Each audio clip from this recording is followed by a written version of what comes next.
Price v. Easton, 1833, is a landmark English contract law case that established the doctrine of privity of contract, which states that only parties to a contract can sue to enforce it, even if the contract was made for the benefit of a third party.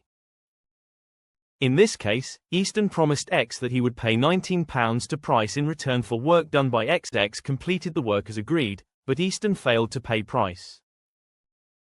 Although the agreement was clearly intended to benefit Price, he was not a party to the contract between Easton and X. Price sued Easton to recover the money. The court held that Price could not enforce the promise because he was not directly involved in the contract.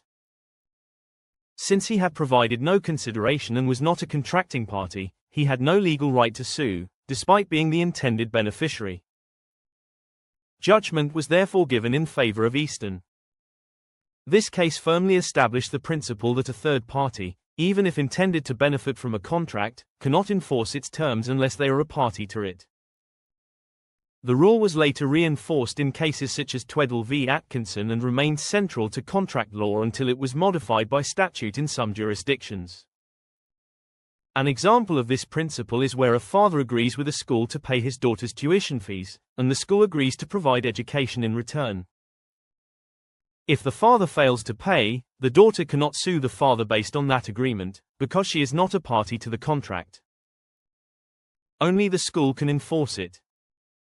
Similarly, if a friend agrees with a landlord to pay your rent on your behalf and later refuses, you cannot sue based on that agreement unless you were a party to it.